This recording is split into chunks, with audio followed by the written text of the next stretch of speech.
Bonjour, c'est Nils Deloum et on se retrouve aujourd'hui pour une nouvelle vidéo. Donc l'année dernière, 2021, pour les crypto-monnaies, c'était l'année de la médiatisation. 2022, on est en train donc de parler de l'année de la régulation. Donc est-ce que ça peut faire très mal aux cryptos? Oui et non. Donc on peut aller soit vers une régulation saine qui permettrait donc de mieux réguler mais de continuer à croître, ou alors on pourrait aller vers une régulation plus stricte qui pourrait casser la tendance, nous redonner un bear market ou voire carrément détruire les crypto-monnaies, ce que je n'y crois pas du tout. Mais ça pourrait être l'objectif à travers les gens qui veulent réguler. Donc déjà, pourquoi on veut faire de la régulation? Déjà, c'est sur les NFT. Les NFT, il y a certaines compagnies qui ont fait plus de 2 milliards de dollars en moins d'un an, comme les singes, là, je ne sais plus comment ils s'appellent. En tout cas, il y a plein de projets qui ont fait des millions, voire des milliards, et vous les connaissez sûrement. Et il n'y a actuellement aucune régulation. C'est-à-dire que tu peux t'appeler Jean-Michel, créer des NFT dans ton sous-sol, ne pas avoir d'entreprise, générer 2 milliards de dollars, et littéralement n'avoir aucune imposition, aucune loi, aucune règle autour de ça. Donc à la limite, c'est comprenable qu'on veuille faire une régulation. Par contre, dans un autre sens, il ne faudrait pas faire une régulation qui tue les cryptos. En ce moment, il y a trois types de personnes à mon sens. Il y a les personnes qui croient en l'écosystème, donc qui croient que tout l'écosystème va réussir. Donc il va y avoir des stablecoins, le bitcoin, les altcoins. Euh, donc tout l'écosystème, en gros, ça serait un mix entre le monde financier d'aujourd'hui et les crypto-monnaies. Donc ça serait un mix des deux. Donc il y aurait des choses plus ou moins centralisées et un écosystème complet. Après, il y a les maximalistes. Les maximalistes, c'est ceux qui croient uniquement au Bitcoin, donc ils pensent qu'il n'y a que Bitcoin qui peuvent tenir.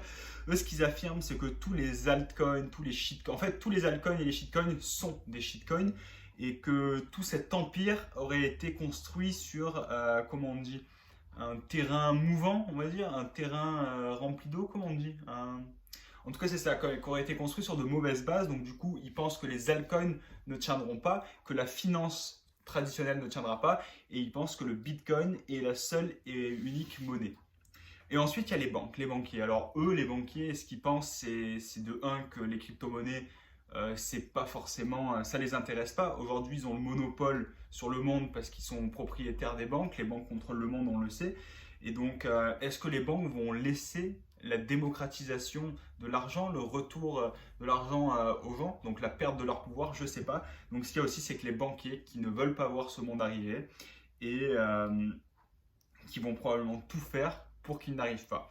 Pour qu'il n'arrive pas, il y a des choses qu'on pourrait attaquer, ça serait de vérifier le monde des cryptos, c'est quoi ses faiblesses et d'attaquer directement sur ces faiblesses-là. Donc les faiblesses des cryptos, j'ai pris quelques notes. Il y aurait les stablecoins qu'on pourrait fortement taper dessus parce qu'aujourd'hui les stablecoins c'est super intéressant parce que si tu es dans les cryptos, si tu as de l'argent qui est investi dans plusieurs projets, des bitcoins et d'autres projets, ça fluctue beaucoup. Et quand on veut pas avoir de risque, on veut les sortir. Mais ce qu'il y a, c'est qu'aujourd'hui, exemple en France, si on les sort, on a une taxe de 30% dessus. Donc, au lieu de vouloir avoir cette taxe, les gens les sortent en stablecoin. Donc, ils les mettent sur quelque chose de stable qui ne bouge pas. Donc, on les sort, mais on les laisse dans le monde des crypto-monnaies. Donc, on pourrait taper sur les stablecoins. Ensuite, on pourrait taper sur les outils de levier. Pourquoi vérifier pourquoi, mais on pourrait taper sur les outils de levier parce qu'il y a beaucoup de gens qui se font arnaquer comme ça et dans un autre sens, beaucoup de gens qui se font beaucoup d'argent là-dessus. Et ensuite, c'est sur l'immaturité des investisseurs.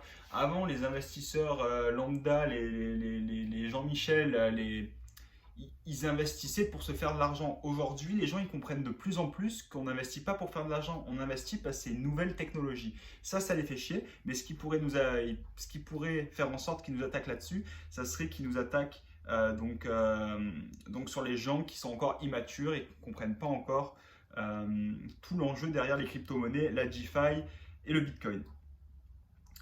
Donc sur quoi il pourrait taper en premier? Il pourrait taper en premier sur les alts. Alors comme on sait, les altcoins, on serait capable de les interdire, ce sont des entreprises comme les autres, alors que le Bitcoin, il n'est pas interdissable, dans le sens où si même j'habite aux États-Unis et que les États-Unis interdisent le Bitcoin, il n'est pas interdit dans d'autres pays, donc il continue à fonctionner. Le Bitcoin, c'est vraiment mondial. Donc le Bitcoin, on ne peut pas l'interdire, alors que les alts, on peut les interdire. Les alts, c'est littéralement toutes les autres crypto-monnaies.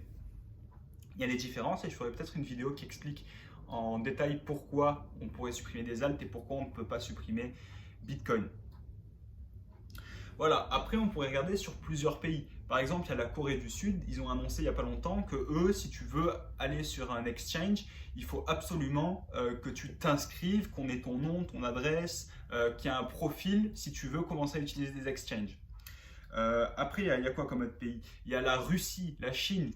La Russie a dit il n'y a pas longtemps qu'ils voulaient carrément interdire les crypto-monnaies dans son pays. Si on regarde, la Chine ont interdit les mineurs. Donc tous les pays ont des visions différentes. Le Salvador, eux, c'est le contraire. Eux, le Salvador, ils ont dit le Bitcoin, monnaie nationale pour tout le monde. On va construire une Bitcoin City autour du Bitcoin. Et le Bitcoin, c'est l'avenir. Donc chaque pays va avoir des lois différentes. C'est ça qui est important à comprendre aussi, c'est que la régulation, c'est pas une régulation mondiale. Oui, il y a peut-être des pays qui aimeraient dire allez, venez, on se met ensemble et on fait toute la même régulation, mais en vérité, c'est que la régulation n'est pas mondiale. C'est chaque pays qui va mettre des régulations et donc ça va être différent pour chaque pays. Donc là, on est le 25 janvier, les cryptos sont en méga baisse. Aujourd'hui, on a eu la première bougie positive depuis plus de 2 mois. Et donc c'est ça qu'on se demande, c'est est-ce que cette régulation ne pourrait pas nous lancer en bear market? Donc il y a plein de questions qu'on peut se poser. Pourquoi j'ai fait cette vidéo? C'est de se dire que la régulation va arriver cette année, il y a des raisons de la réguler. Est-ce que ça va être une régulation sévère qui pourrait faire un changement de tendance, nous envoyer vers un bear market ou vers la mort des cryptos? Ou est-ce qu'on va faire une régulation graduelle? Parce qu'on sait que les crypto-monnaies, c'est un monde qui bouge beaucoup et la régulation a beaucoup de retard. Il ne faut pas qu'elle se dise tiens, je fais quelque chose de fort pour rattraper mon retard. Il va falloir qu'il le fasse graduellement et de prendre une vue plus lointaine. Je ne sais pas comment dire ça. Donc voilà, c'était une petite vidéo qui vous dit de faire attention à la régulation parce qu'elle arrive, elle peut être sévère et quand on est investisseur, il vaut mieux essayer de comprendre tout ce qui peut arriver, tout ce qui peut nous entourer et tous les scénarios différents. Voilà, c'était Nils The Loom, je vous souhaite une très bonne journée et je vous dis à demain.